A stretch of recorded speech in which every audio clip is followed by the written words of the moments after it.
I call Jonathan Young. Thank you, Mr. Speaker. I'm very pleased to stand and speak and respond to some of the comments of the previous speaker.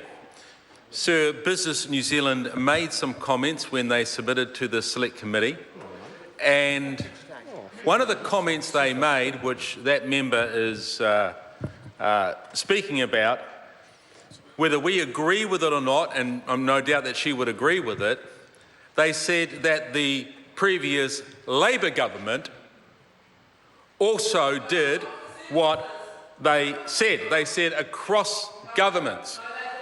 And it wasn't just them who said that, it was another submitter. That's their view. That's their view. Sir, under Labor, sir, if you go back and read those submissions, you will find what I've said is true. Sir, under Labor, the cost of claims increased by 57% in 4 years. And, sir, we know that there was a hole.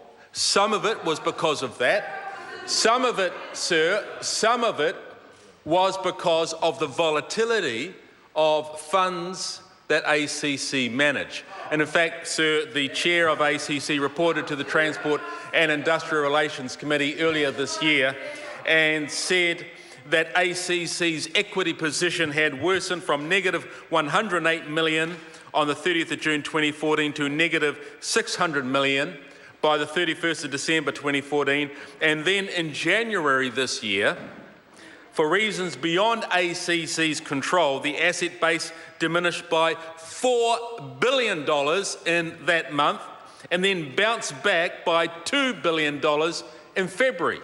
And so what we're identifying, sir, is that there is a lot of volatility in managing the asset and the resource base of ACC, which is what this bill is about, to smooth that out, to ensure that it's not just the government making decisions at the end of the process of ACC's consultation, but it's the government setting policy frameworks at the beginning of that process in order to manage that volatility.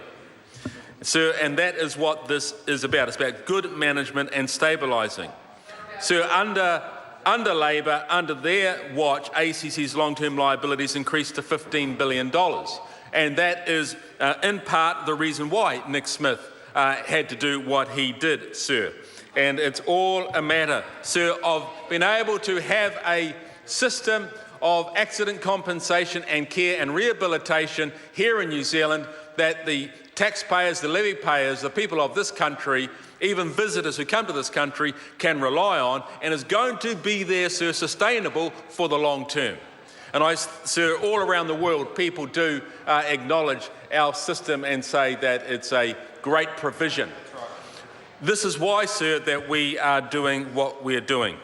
I want to thank the people who came, the entities who came to submit to the Select Committee, Business Central and the Wellington Employers Chamber of Commerce, Business New Zealand, Employers and Manufacturers Association, Federated Farmers of New Zealand, Insurance Council of New Zealand, Meat Industry Association, New Zealand Association of Accredited Employers, the NZTU, New Zealand Nurses, New Zealand Automobile Association and Port of Tauranga. So we only had 14 submitters, but they represented large workforces, so they were obviously very large levy payers. So we came back with 4 recommendations of amendment and change.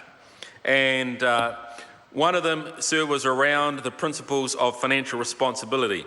There are 3 principles, and sir, the first principle is to provide that levies should be set so as to meet the expected lifetime costs of claims. The second requires levies to be set to ensure the long-term solvency of each levied account. The third principle provides that large changes in levies are to be avoided. And this is intended to safeguard or reduce uncertainty for levy payers. A number of submitters, sir, spoke to us about that third principle and said they are concerned that there could be adverse circumstances that affect ACC's asset base, whether they be natural disasters or economic crisis like we have seen with the with the global financial crisis, and that we needed to balance that. And so that's where Section 300 of the Act comes into play, where the Minister must balance all of those aspects in terms of what is going to enable this fund to be sustainable long-term for the benefit of all New Zealanders. So we recommended that the bill should be amended to clarify the nature of the principles of financial responsibility in Clause 5 and how they fit together. And, Sir, we also, as the Minister spoke in her speech, about funding policy consultations. And that is a measure, Sir, that has been added in, and particularly in response to my colleague Kevin Haig's request earlier on when he attended one of our meetings. Sir, the residual claims liability was one, Sir, that went to the regulations review. Well, in fact, they had the whole bill, but they came back with a recommendation, Sir, that we could have some flexibility in this, and instead of it being a decision in terms of when those residual levies stop, instead of that being order in council, that it be decided by the Minister in an instrument published under the Legislation Act and gazetted. And so that does give some flexibility to that. We know that the New Zealand Association of Accredited Employers requested that. They said ACC has flexibility in the date when they decide to cease the payment of the residual levy.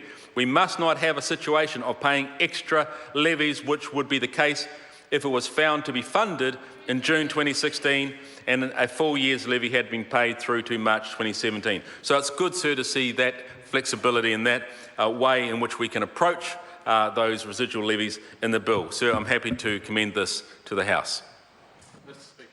I call Ian Lees-Galloway. Thank you very much, Mr Speaker. The Accident Compensation Financial Responsibility and Transparency Amendment Bill is essentially about how we fund ACC